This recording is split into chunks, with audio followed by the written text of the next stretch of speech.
दुखदाई घटना जो है अनंतनाग में हुई, जहां हमारे जो 3 अफिसर जो कि हमारे बहादुर अफिसर थे और उन्होंने देश की रक्षा करते हुए अपने प्राणों की आहुति दे दी और देश का नाम जो है वो सदा के लिए ऊंचा कर दिया।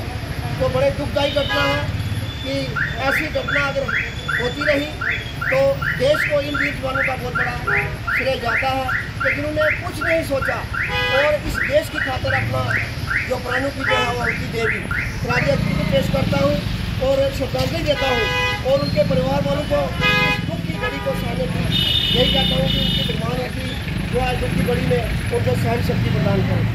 इंडियन आर्मी जिंदाबाद, इंडियन आर्मी जिंदाबाद, इंडियन आर्मी जिंदाबाद, इंडियन आर्मी जिंदाबाद। शहीद जवान शहीद जवान अमर रहे, शहीद जवान अमर रहे। मनप्रीत सिंह जी मनप्रीत सिंह जी अमर रहे, हुमायूं भट्ट जी अमर रहे, हुमायूं भट्ट जी अमर रहे। जे.एन.के पुलिस जिंदाबाद, जे.एन.के पुलिस जिंदाबाद, जे.एन.के पुलिस जिंदाबाद, जे.एन.के पुलिस जिंदाबाद। इंडियन आर्मी जिंदाबाद, इंडियन आर्मी जिंदाबाद, इंडियन आर्मी जिंदाबाद, इंडियन आर्मी जिंदाबाद, इंडियन आर्मी जिंदाबाद, इंडियन आर्मी जिंदाबाद। जे.एन.के पुलिस जिंदाबाद, जम्मू कश्मीर पुलिस जिंदाबाद, जम्मू कश्मीर पुलिस जिंदाबाद, इंडियन आर्मी जिंदाबाद। शहीद अफिसर शहीद अफिसर अमर रहे, शहीद अफिसर अमर रहे। मनप्रीत सिंह अमर रहे, मनप्रीत सिंह अमर रहे। हुमायूं भट्ट अमर रहे, हुमायूं भट्ट अमर रहे। आशीष मैदर साहब अमर रहे, आशीष मैदर साहब अमर रहे। इंडियन आर्मी जिंदाबाद, इंडियन आर्मी जिंदाबाद, जम्मू कश्मीर पुलिस जिंदाबाद, जम्मू कश्मीर पुलिस जिंदाबाद। जैसा कि आप सबको पता है कि कोकरनाग अनंतनाग में कल जो सानिया हुआ है, जिसमें हमारे फौज के 2 ऑफिसर और एक पुलिस ऑफिसर जो है वो शहीद हुआ है। मैं ये समझता हूँ कि उन्होंने अपने जान की कुर्बानी दी है, उनकी शहादत जो है वो हुई है।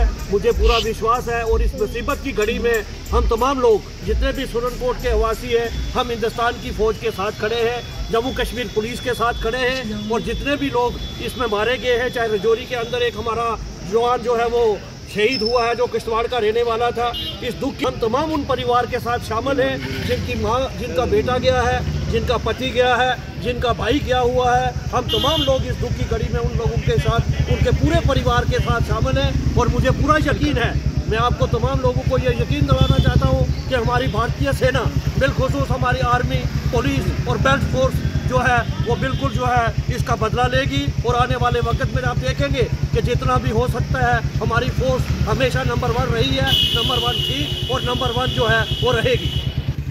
ये सुरनकोट के अंदर आज जो कैंडल मार्च निकाली गई है, जैसा कि आप सबको पता है कि कल कश्मीर के अंदर हमारे 3 जो हैं वो जवान और सीनियर रैंक के लोग जो हैं वो शहीद हुए हैं, जिसमें 2 इंडियन आर्मी के एक कर्नल साहब हैं तो एक मेजर और एक हमारे जे.एन.के पुलिस के DYSP जो है उन्होंने अपनी जो है शहादत मुल्क के लिए जो है वो पेश कर दी है। उसी को मद्देनजर रखते हुए आज हमारे सुरनकोट के जितने भी सिविल सोसाइटी के लोग हैं उन्होंने उनकी शहादत को मद्देनजर रखते हुए ये कैंडल मार्च निकाली है। हम जो है वो उनके परिवार के साथ हमेशा आने वाले वक्त में भी खड़े हैं, उनके दुख में भी खड़े हैं और हमेशा खड़े रहेंगे। इंडियन आर्मी हमेशा उन्होंने मुल्क की रक्षा की है, पैरामिलिट्री फोर्स ने हमेशा मुल्क की रक्षा की है।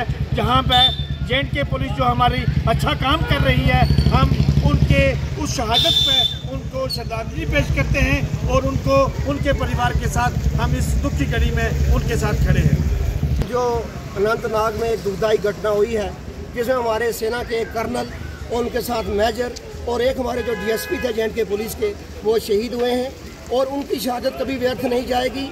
उन्होंने देश की रक्षा करते हुए अपनी शहादत दी है। हमारा जितना भी सुरनकोट का परिवार है, हिंदू मुस्लिम सिख ईसाई, हम आपस में एक हैं और हम उनके परिवारों के साथ खड़े हैं। और मैं अल्लाह ताला भगवान और वाहिगुरु से यही प्रार्थना करता हूँ कि उनकी परिवारों को भगवान सहन शक्ति दे और उनको हौसला दे, ताकि ऐसी घटनाओं की हम कड़ी तौर से निंदा करते हैं, ऐसी घटनाएं नहीं होनी चाहिए। और मैं सुरनकोट की आवाम की तरफ से सबकी तरफ से श्रद्धांजलि पेश करता हूँ। शुक्रिया।